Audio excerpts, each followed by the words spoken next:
Hola, hola, muy buenos días a todos. Damos la bienvenida a nuestro webinar, donde con la compañía de Bruno Fernández y de Patricia Cross vamos a presentar los cambios que la nueva economía china traerá para Latinoamérica. Mi nombre es Diego Rincón y hago parte del equipo de COFAS para Latinoamérica y hoy tengo el gusto de presentar a este par de panelistas en donde, como lo mencioné previamente, vamos a analizar esos impactos que tiene la nueva economía china para las diferentes economías de América Latina. ¿Y por qué este tema es importante para nosotros? Las decisiones que China toma hoy tendrán un impacto directo en las exportaciones, la cadena de suministro, las inversiones y las oportunidades de crecimiento para todas las oportunidades, para todas las empresas de Latinoamérica. Como lo mencioné previamente, en este webinar exclusivo, nuestros economistas Patricia Cross y Bruno Fernández compartirán una visión estratégica sobre las principales tendencias que redefinirán las relaciones comerciales entre China y Latinoamérica entre 2026 y 2027 y cuál es el impacto que esto tiene para sus empresas.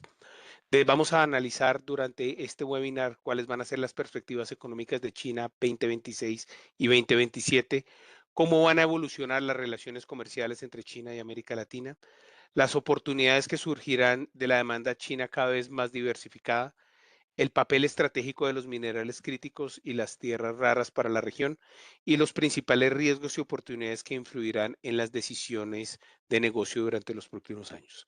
Sin duda es una gran oportunidad para ampliar nuestra visión y su visión estratégica de cara a tomar las mejores decisiones en un entorno cada vez más cambiante.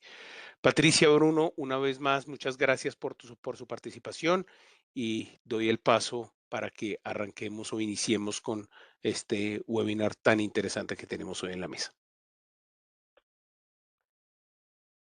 Eh, Muito. Yo pues Hablamos pasé en la... portugués, ¿no? En portugués, sí señor. Voy a dar Perfecto. el tutorial para el acceso a la traducción Claro, simultánea. perfecto. Para todos los que nos escuchan en español, este es un webinar en portugués con traducción simultánea en español. Para esto, en la parte inferior izquierda de sus pantallas pueden hacer clic en el globo. Una vez hagan clic, se les va a abrir esta ventana emergente y deben hacer clic en el cuadro donde esté el idioma a elegir, que es el primero que sale. Ahí podrán seleccionar español, en este caso, para que puedan escuchar pues, la conferencia en español.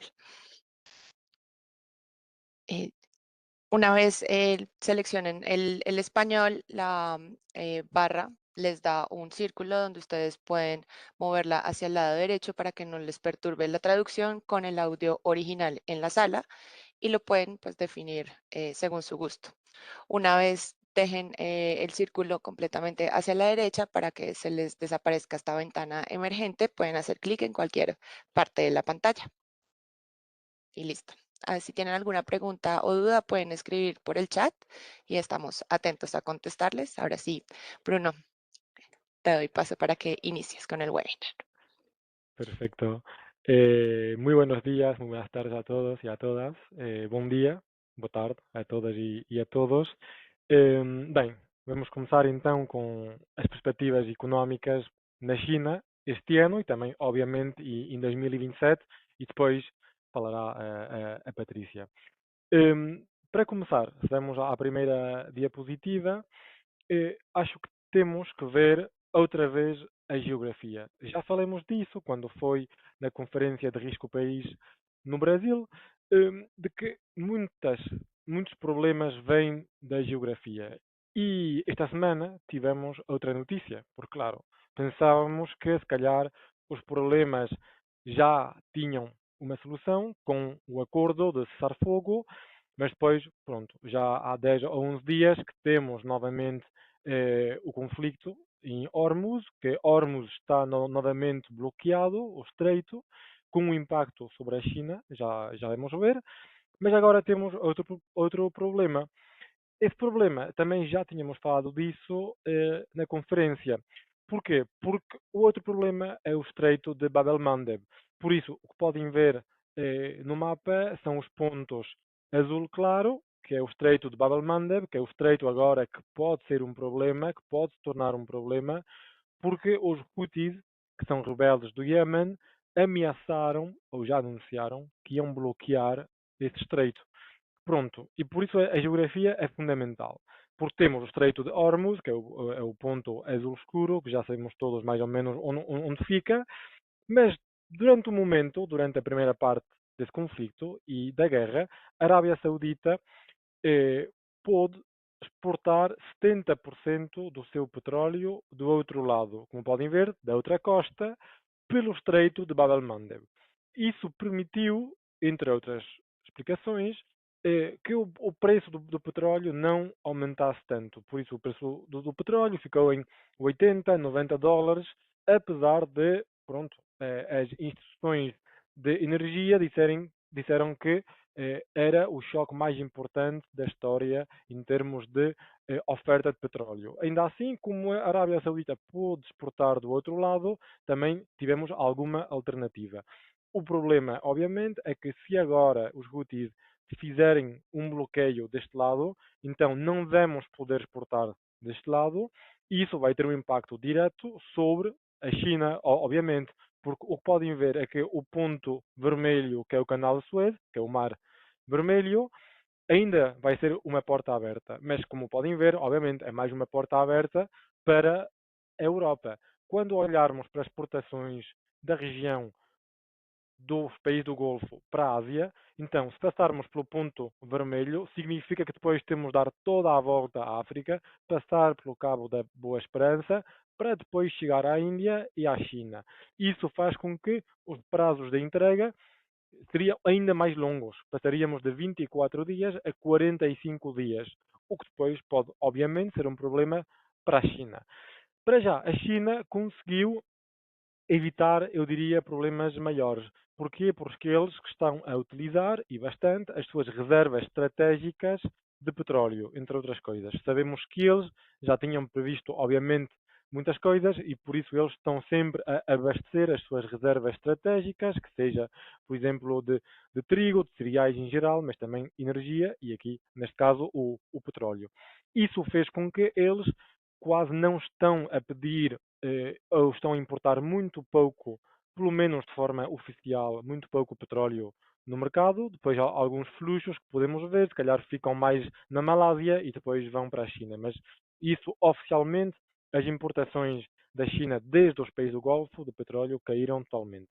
Mas, uma vez mais, porque eles têm outras alternativas. Primeiro, porque utilizam as suas reservas e também porque depois podem utilizar o carvão ou as energias renováveis, lhe permite não ser tão dependentes, vamos dizer, pelo menos de forma temporária, o petróleo que vem do Golfo. Agora, quanto tempo isso pode aguentar e quanto tempo pode durar, dependeria, obviamente, de como seria o bloqueio.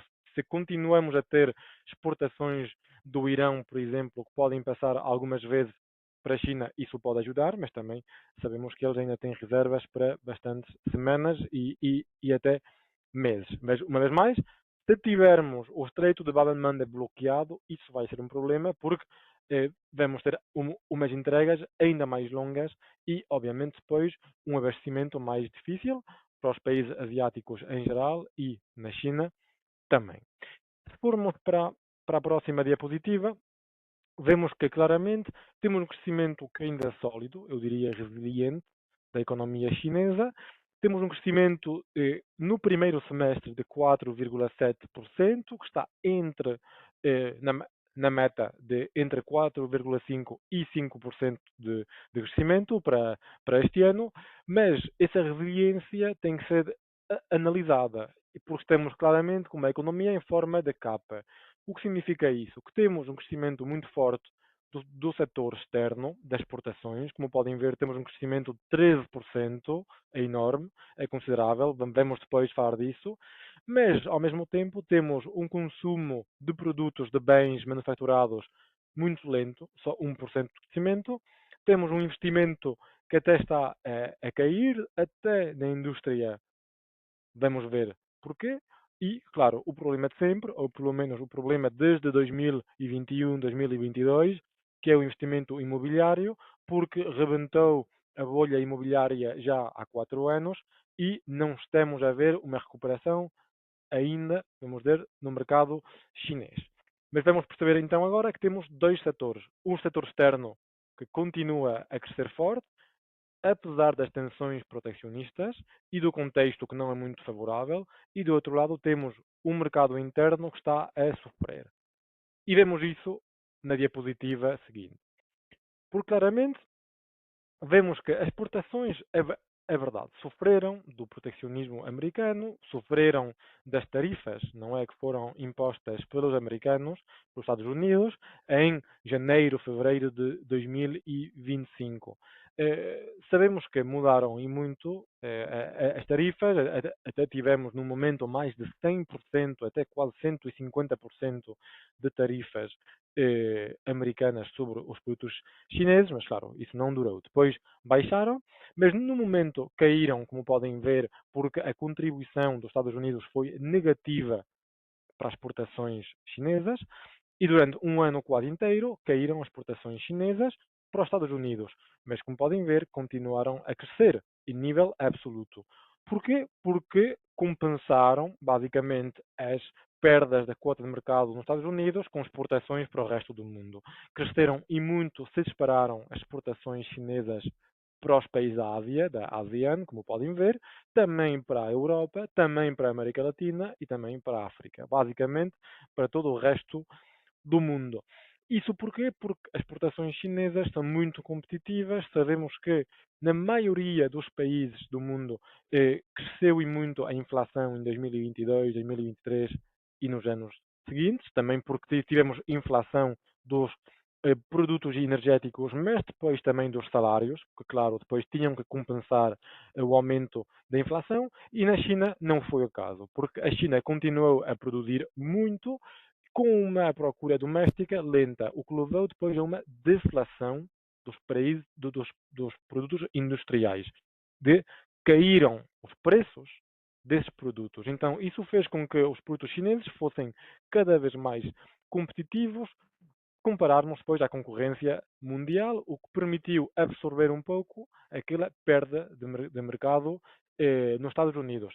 Agora, voltaram a recuperar as exportações chinesas. Porquê? Porque os Estados Unidos, ainda mais depois de que a Suprema Corte disse que eram ilegais muitas tarifas dos Estados Unidos, anunciado por Trump, isso fez com que caíram totalmente as tarifas sobre os produtos chineses e por isso recuperaram também as exportações chinesas para os Estados Unidos nos últimos meses agora, e por isso temos claramente uma recuperação das exportações chinesas, o que explica os 13% de crescimento, e também temos de ver que são quase todos os produtos que aumentaram, mas ainda mais os produtos tecnológicos. Como podem ver, é o azul à esquerda, porque obviamente é um país muito importante para produzir, por exemplo, chips e os equipamentos eletrónicos, e sabemos que isso é onde temos a maior procura a nível mundial, mas também noutros produtos, como podem ver, da transição ecológica, como por exemplo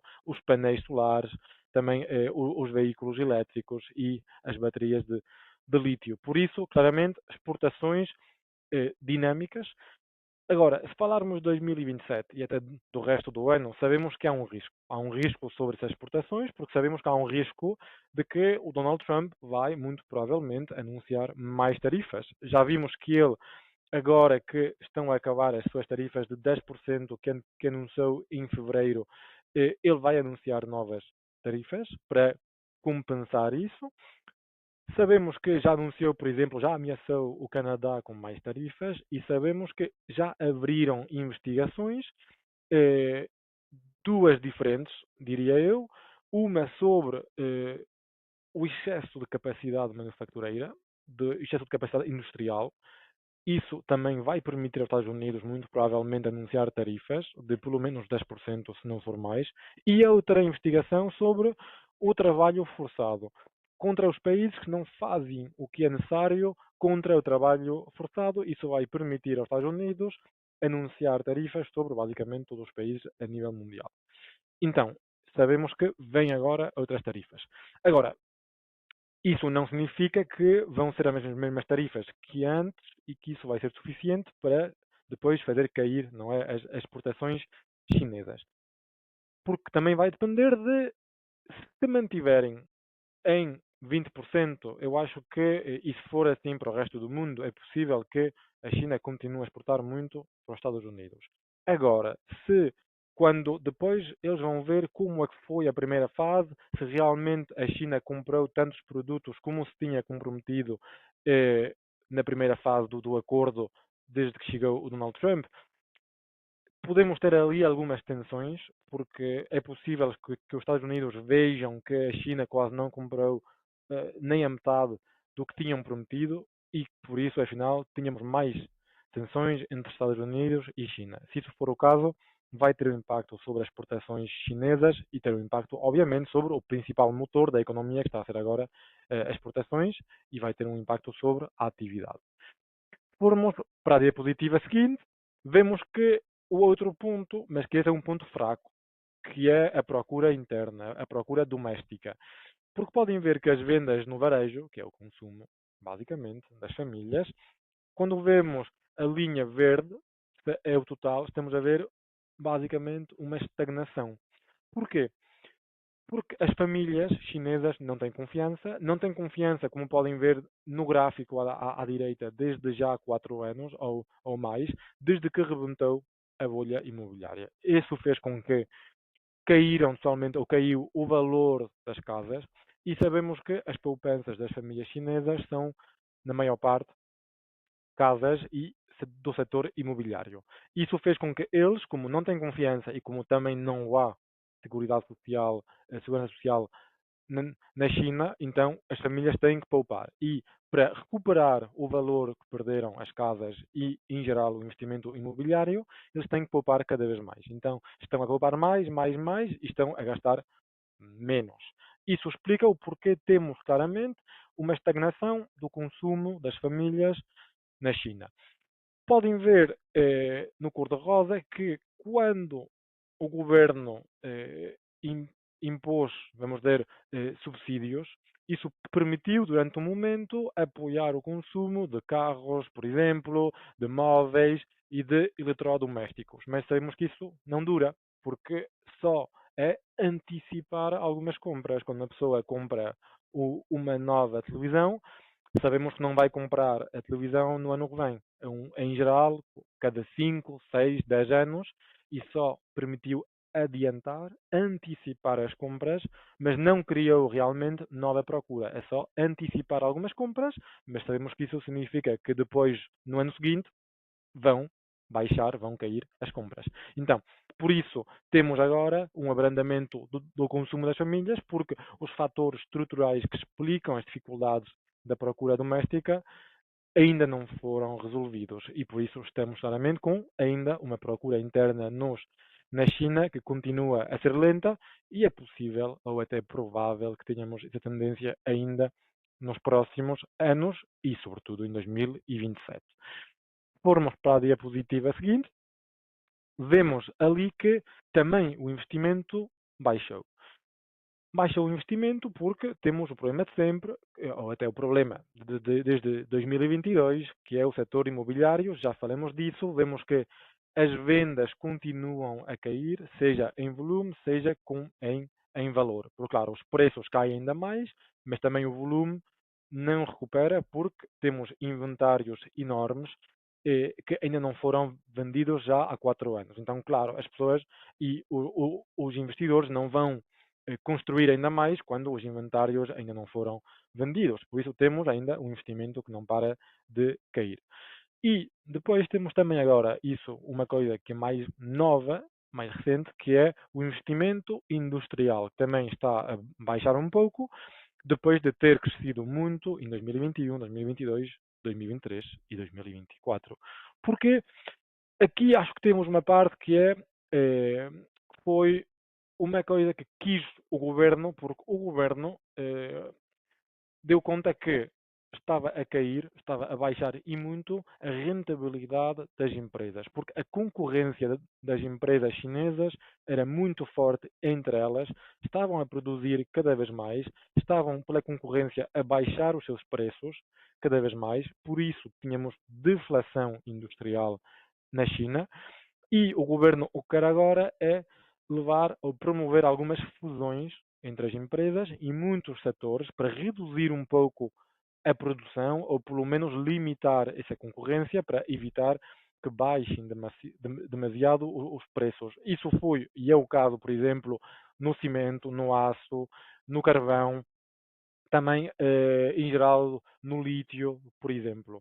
Nestes setores estamos a ter um pouco menos de investimento para, uma vez mais, limitar um pouco a produção, ter algumas fusões entre as empresas para ter um pouco mais de rentabilidade e limitar as dificuldades financeiras das empresas chinesas.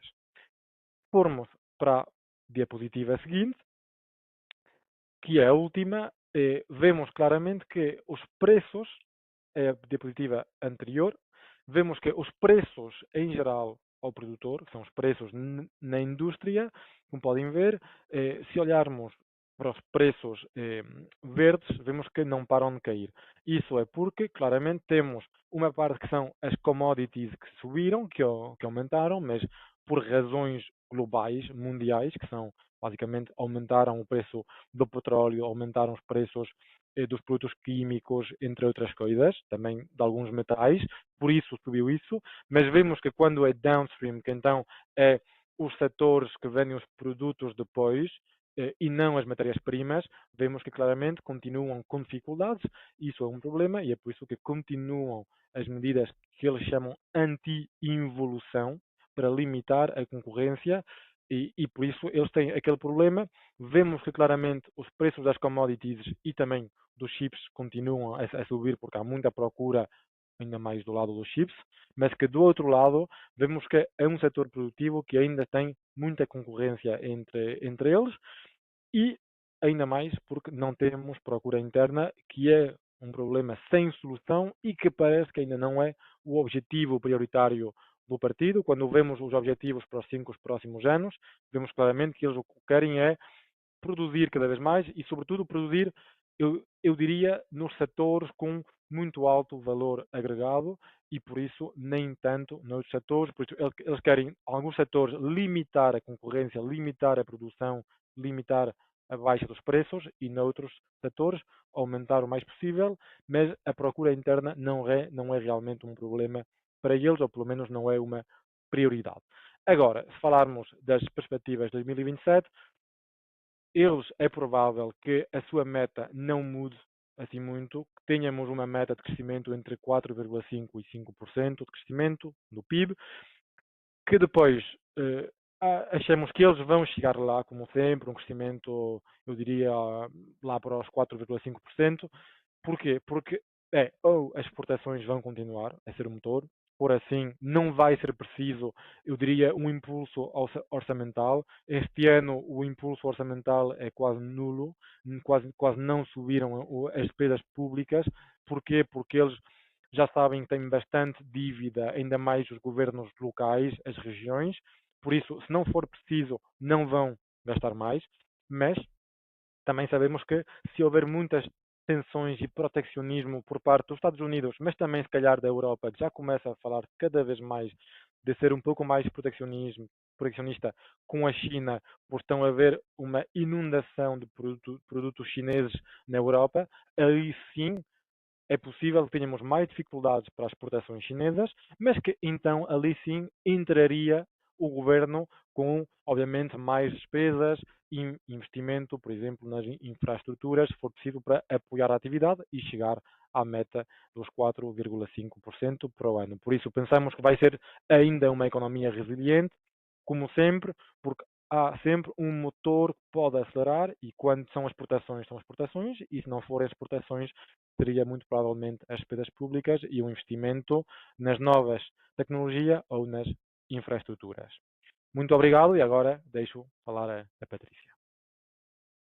Olá, bom dia a todos e a todas. Obrigada, Bruno, com a visão geral.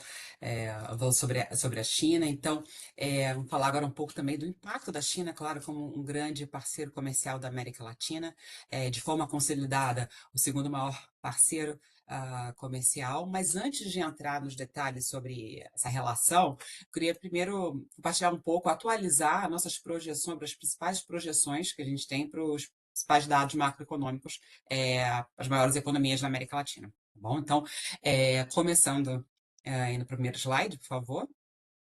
A gente tem aqui as projeções de crescimento para a América Latina esse ano e em 2027, né? Assim como a nossa projeção é de uma desaceleração da atividade econômica global, esse também acontece na América Latina. A gente espera que o PIB saia de um crescimento de 2,3 para 2 no ano passado para 2% esse ano, né? E uma desaceleração que deveria ocorrer na maior parte dos mercados da América Latina e melhorando um pouco para o ano que vem.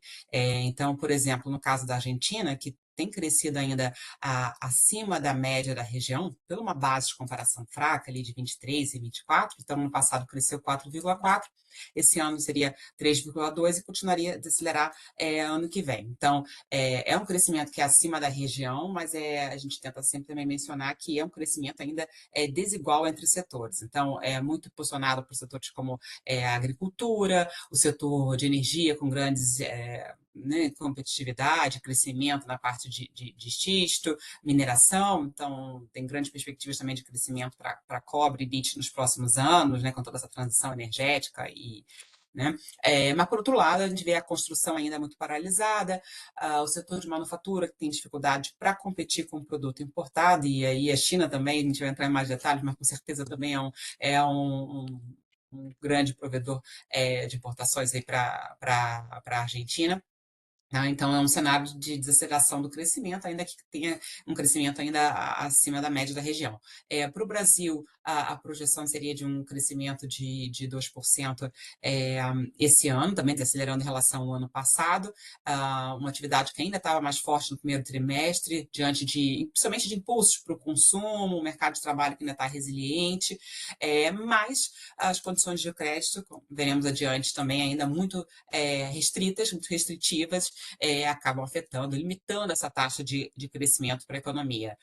No Chile, a gente revisou recentemente a projeção para baixo, então foi um começo de ano mais complicado do que era esperado, né? Também o Chile é um importador líquido de commodities energéticas, então, claro, com a alta dos preços, com as tensões no Oriente Médio, claro que a economia também é afetada, mas algumas questões pontuais também de produção, no setor de mineração que é super importante. A gente vê que, de modo geral, há uma desaceleração da atividade e esperamos uma melhora ano que vem.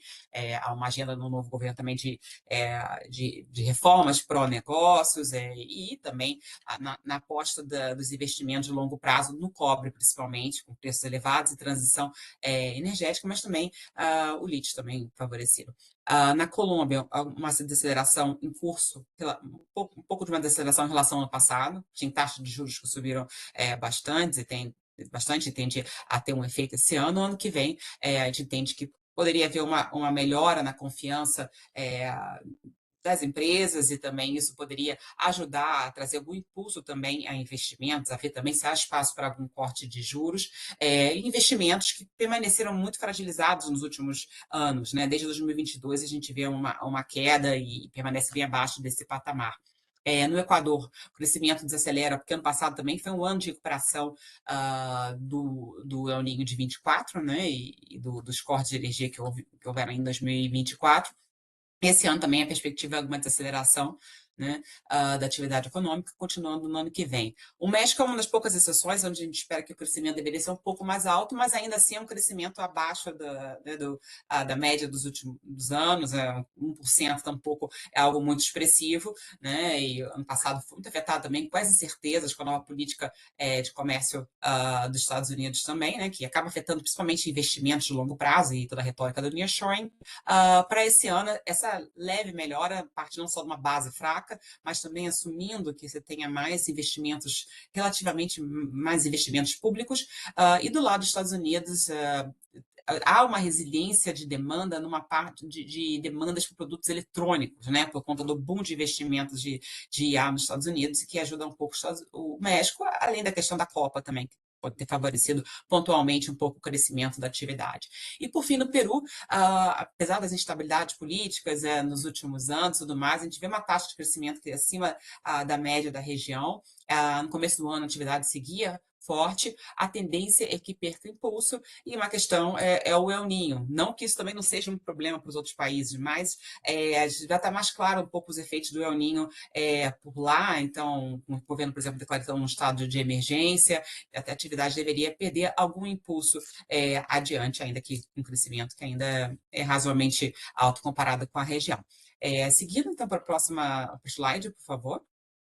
Temos, então, um cenário de inflação, né? Então, no começo do ano, assim como outras regiões, era um cenário que parecia mais benigno e que foi mudando com as tensões no Oriente Médio. Então, a partir de março, a gente começa a ver uma pressão maior na inflação, ainda que possa ter algum alívio em junho, com a retomada do conflito, né, ganhando força novamente. Isso segue com uma incerteza para a inflação à frente, e também a questão da chegada do El Niño. Então, claro que isso gera uma pressão, né, uma incerteza para a inflação mundo afora em preços de commodities agrícolas. Mas na América Latina, isso tende a ter um efeito bem importante, não só como grande produtora e tudo mais, mas porque alimentos costumam ter um peso importante na inflação também ao consumidor, né?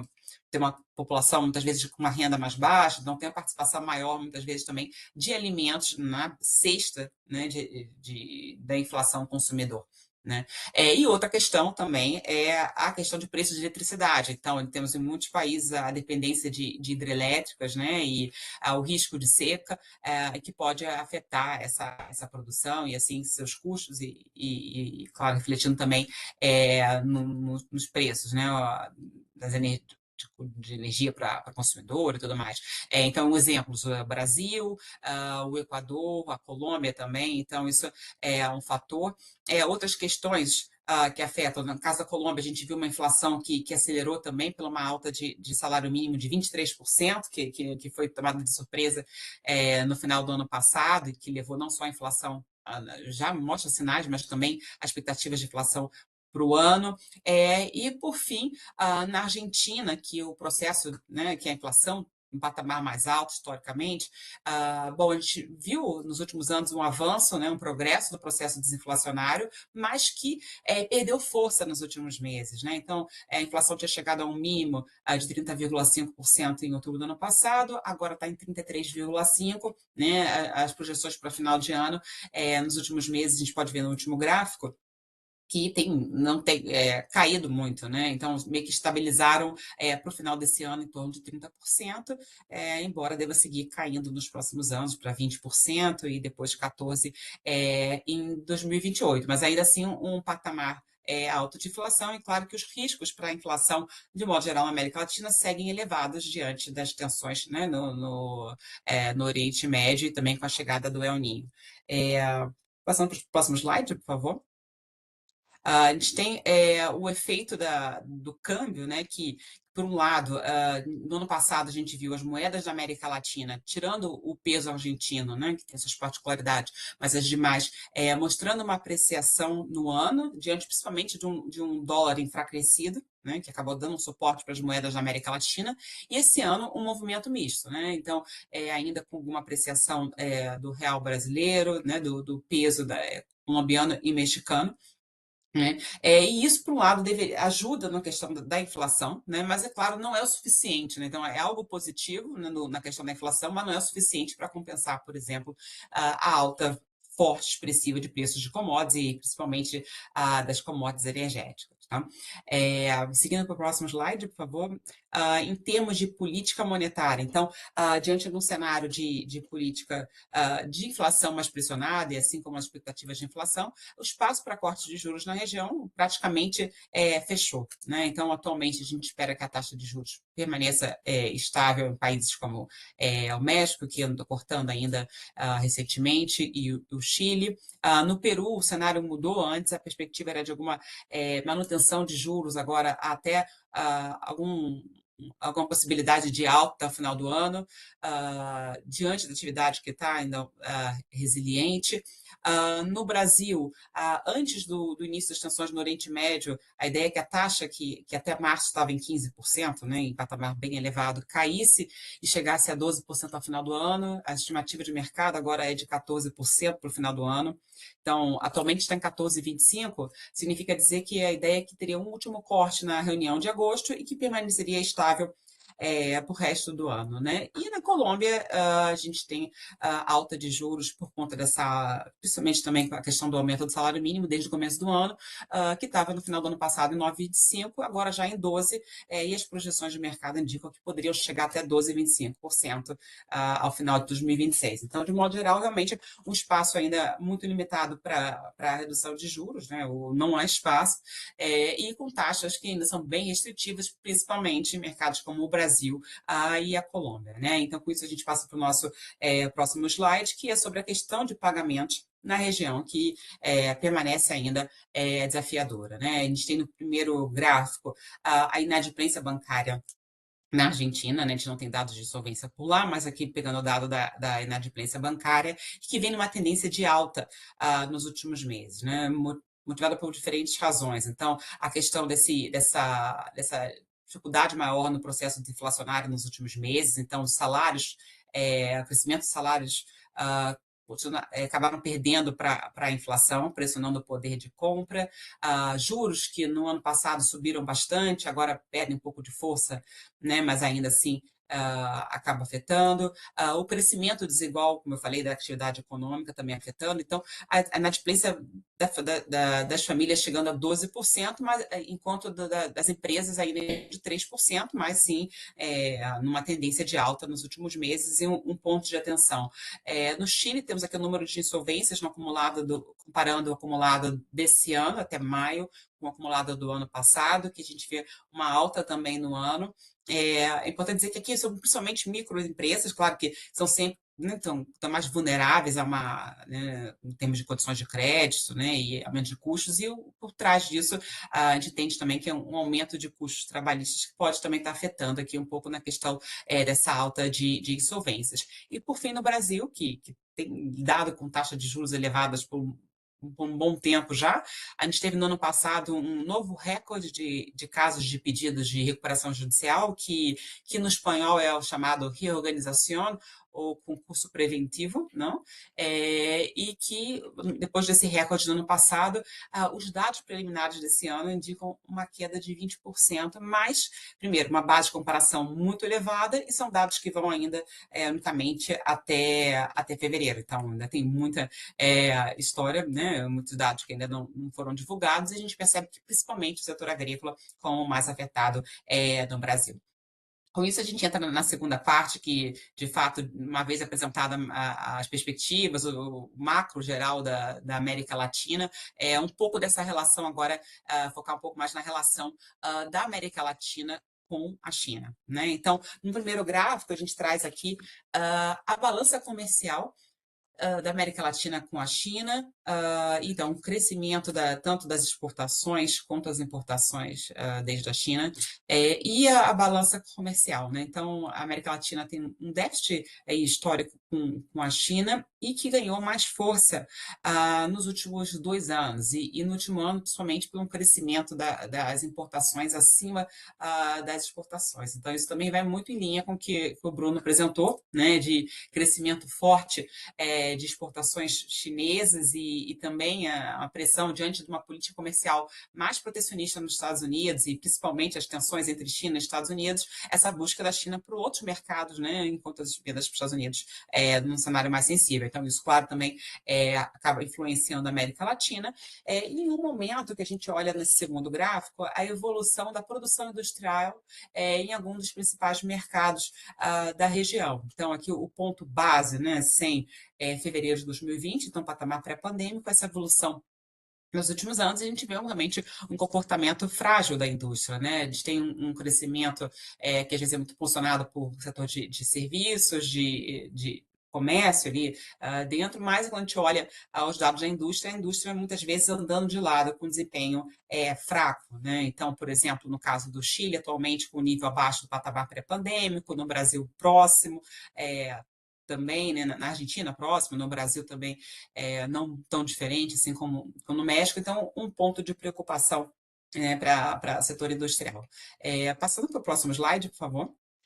Temos aqui um retrato das exportações da América Latina para a China, né? Então, na última década, mais uma vez, a gente viu esse aumento de representatividade da China para as exportações totais da América Latina, ainda que os Estados Unidos siga como principal destino, né, por conta do México. Quando a gente exclui o México do consolidado da América Latina, aí sim a China passa a ser o principal mercado.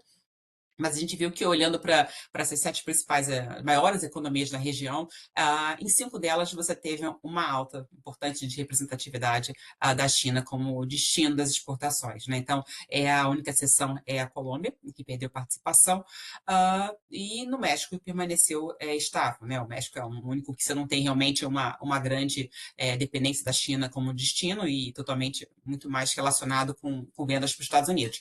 Olhando também aqui a evolução nos últimos 10 anos das vendas totais, né?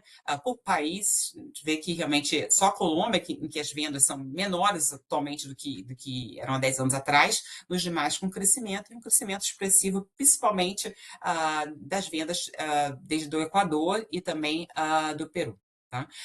Passando para o próximo slide, por favor, temos aqui um pouco da composição, né, em termos de setor das exportações para a China. Anteriormente, principalmente, a gente via que estava aqui 40% em metais, mas cerca de 30%, né, em agro e mais como 9% em setor energético. Isso não mudou muito. Na verdade, o setor de metais acabou ganhando mais participação, e se a gente olhar esses 3 segmentos, né, as commodities de forma consolidada, atingem 80% das exportações, né? Então, é uma pauta, de fato, muito concentrada, né, em commodities. Não houve uma diversificação importante nos últimos anos.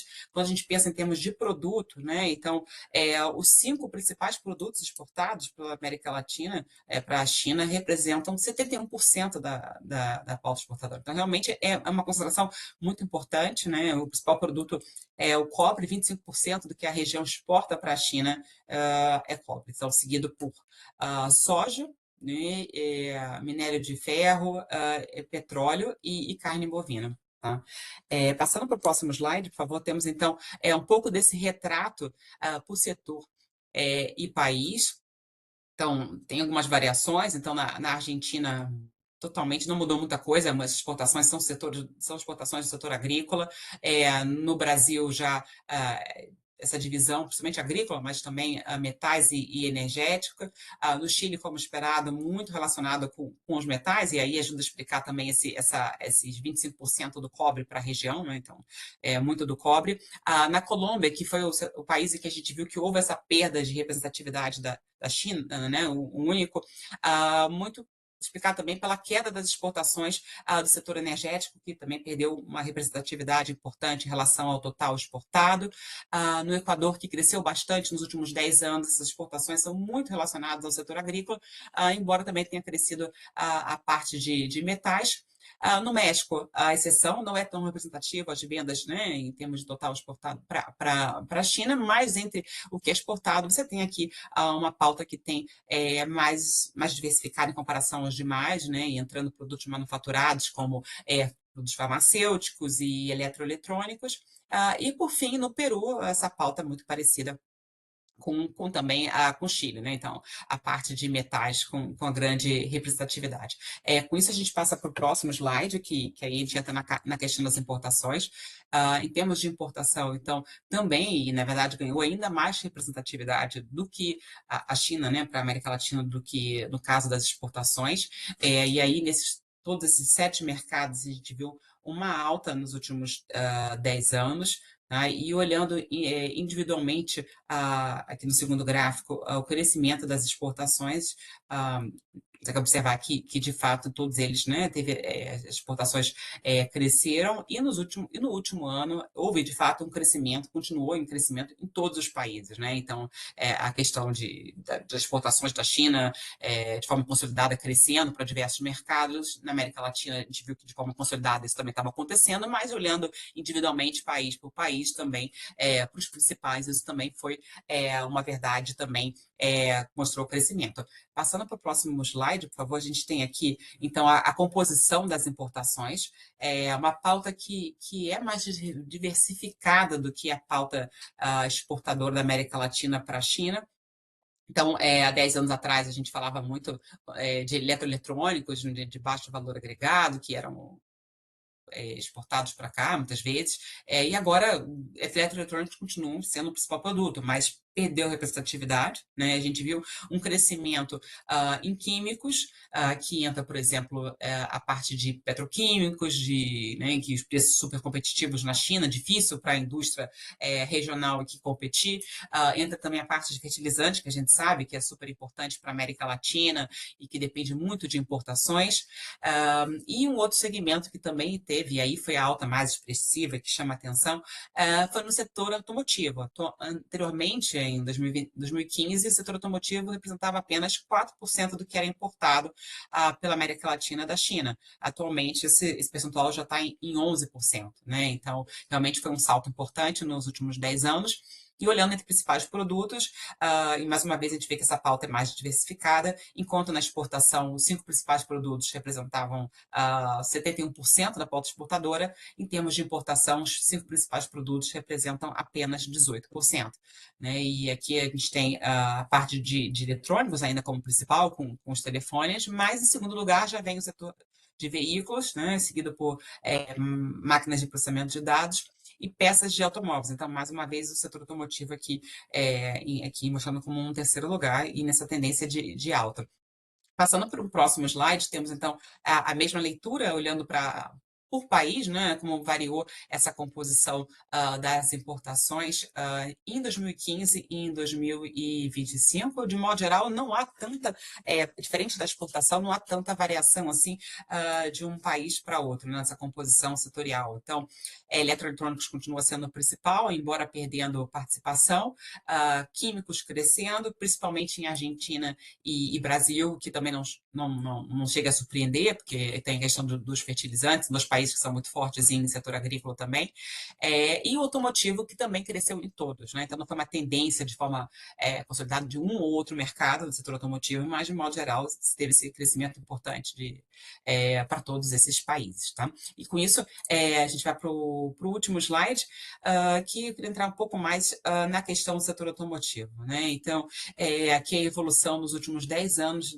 das vendas, das importações de veículos desde a China, que em 2015 a região importava algo como 6 bilhões de dólares desde a China. Né? E isso chegou ano passado, alcançou 36 bilhões. Então, realmente, sextuplicou o volume, né, o valor na última década. Em relação a destino, então, há realmente uma grande representatividade do México, então 43% do que é importado para a América Latina de veículos da China vai para o México, seguido com o Brasil com 17%. Então, realmente, é bem expressiva essa ida para os Estados Unidos, embora a indústria automotiva mexicana seja maior do que, em termos de produção de veículos atualmente, do que a brasileira, essa proporção não é da mesma forma. Assim, né? E o mercado consumidor brasileiro também é bastante importante. Então, isso chama atenção, principalmente em um momento em que o México também está em renegociação, né, e revisão do acordo do SMCA, ou em alguns países também conhecido como o TMEC, né, o acordo do México com os Estados Unidos e Canadá, e que há uma grande pressão dos Estados Unidos e preocupação da entrada de produtos chineses e utilizar o México como uma possível porta de entrada para os Estados Unidos. Né? Então, essa preocupação é muito nos diversos setores, mas tiver um foco muito importante no setor automotivo, né? Embora a China alegue que o interesse no México é muito pelas vendas domésticas, mas há essa dúvida em relação a isso, né? E essa pressão dos Estados Unidos, e esses dados vão nessa linha também que mostra realmente a importância do México como destino. Mas não é só o México, né? Quando a gente olha, então, assim, no último gráfico, a evolução das importações por país, a gente observa que cresceu exponencialmente em todos os mercados, né? No Brasil também deu um salto aí nos últimos anos. Junto com o México, Equador, enfim, de um modo geral, cresceu bastante bastante de forma bem agressiva, né, o crescimento dos carros chineses entrando na América Latina. Bom, esses eram os principais pontos da minha parte. Obrigada pela atenção.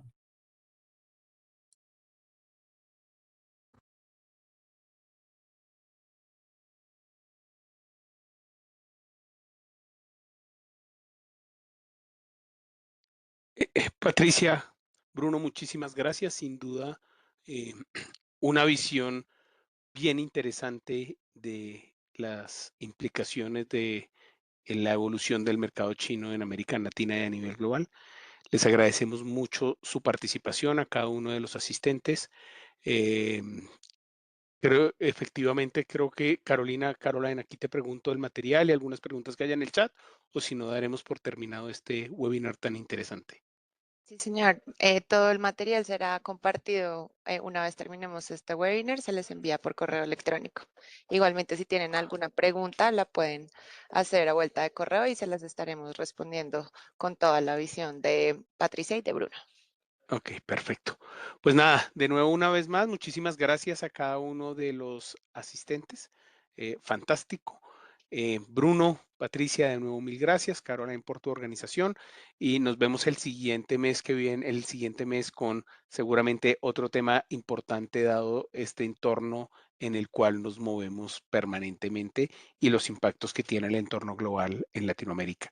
Muchísimas gracias a todos, buen resto de día y buen resto de semana. Gracias. Gracias. Obrigada, Nuria. graças a Obrigado. todos. Muy bien.